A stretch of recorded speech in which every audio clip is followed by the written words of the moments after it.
Spencer, defeat in the FA Trophy at Slough this afternoon. What's your reaction to the result? Well, firstly, I genuinely want to congratulate Scott and Slough, considering they didn't have two recognised centre-halves on the pitch. I thought it was probably a nothing game actually overall from start to finish, but they wanted it more than we did, and we wish them all the best in the next round. So that, first and foremost, as I said, we wish them the best. From my perspective, if I say what I really think, it'll just be a second massive rant of the season. The players have heard my thoughts. I thought that Slough, even though we've had the best chances of the first half and we've dominated the start of the second half, got the equaliser until they get the free kick, we were all relatively all over them without creating an awful lot. And then, of course, we're chasing the game, and I thought they wanted it more than we did. I've learnt a lot over these last few weeks, particularly away from home, and at home, about some of our players. And we've gone out with that whimper. And as I said, I could say an awful lot more, but I'm not going to. I'm just going to say it's not acceptable.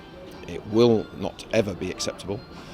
We've let the fans down, and there will be repercussions, and there need to be changes. There's absolutely an aura that this club is a fantastic club to play for. We look after the players, we never have issues paying them, we have a fantastic stadium and supporters and volunteers, and we have far too many players at the moment that are letting us down, and that has and will change in the coming weeks.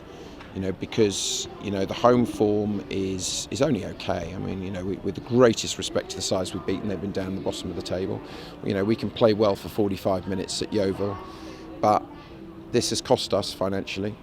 It really hurts. And as I said, I've learnt a lot about a number of people. I've got players like Jack Ball, who wasn't fit to play today, was only planned to be because we only had 4 subs.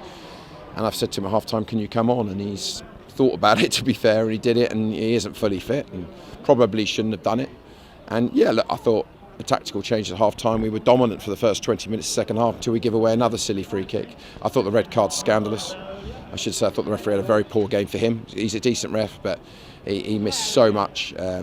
He doesn't even looking at the rules now about players surrounding him, charging 60 yards to confront him, and at the end of the day, that second yellow card is actually a free kick to us from what we can see. And credit to Slough's bench, they agreed, and he's gone and given a foul to them and sent our lad off. So, and we can't appeal it. So, everything that can go wrong away from home is going wrong at the moment. And I don't think the players, as a group, have got enough heart, and we look after them too much. And it's not enough, and things have to change if we're not just going to. I'm not even going to say coast through the season, because that's not true. We'll get dragged into problems because we're not good enough. And as I said, I could start ranting off, etc., which is I'm not sure some of them are listening anyway. They talk a good game, but does it really matter? We didn't win enough individual battles, didn't pass the ball, and things have to change.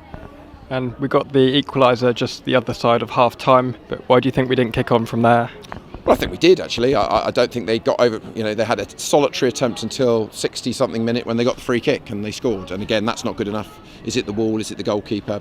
And it's a soft free kick as well, So, I think we did. I thought we were relatively dominant. And the keeper, Dan Lincoln, has got them through to the round, because that's an absolutely Gordon Banks-esque save 5 minutes before the end of the game, from Connor Hall. Whether or not the ball was actually over the line might be another conversation, but at the end of the day, it's an incredible save, and they've made another, game-saving clearance just after that, and then they could have caught us in the counter in the last 5 minutes, but we're playing with 10 men, and of course we're chasing it. So it's just overall, with the greatest respect to Slough, they didn't have two formal centre-halves playing. Although I have to say they're both defenders, and Prosper, and I thought both of them did fantastically well, but we didn't test them. They wanted it more, and that's not acceptable. That is just not acceptable. That they wanted it more, particularly in the first half, and that's why we had to make such drastic choices at half time. And I don't know, I just think we've got too many that think they're cliche better than they are, and that's not good enough for us. So it's not easy to change it, but I will. There's no, and as I said, I apologise to the fans. I'm absolutely gutted, and this is the current situation away from home.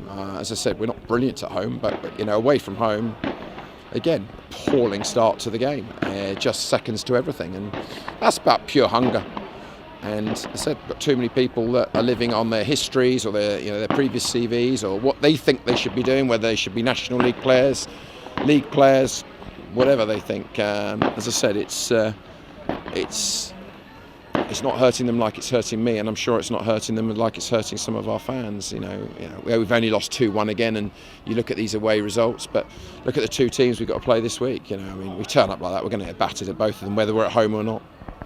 Yep, and we're out of all the cup competitions now, so it's just the league to focus on for the rest of the season. How do you look ahead to Worthing on Tuesday? Within trepidation, to be honest, one of the best sides in the league. They're right up there at the top of the table, them and Bath. Keep the ball for fun, run and run and run, and that's not what we're doing. So, I've said to them we need a reaction, but I said that after Chippenham, and almost the embarrassing thing is we probably will get a reaction, probably. But that's one reaction. What about the next game and the next game and the next away game? And I said it after Chippenham, and I'm not just here to start screaming and saying it's this, it's that, it's the other. I put the players on the pitch, I selected them, and a number of them are, quite frankly, taking the mick out of me and this football club, because their heart's not in it. Whether they're our players or loan players, it doesn't matter where they are. So sometimes you have to take players that perhaps aren't of the pedigree of others, who may not be as good at football players, but boy, they will go for the shirt. And this season for Farnborough, next season and last season, we are progressing.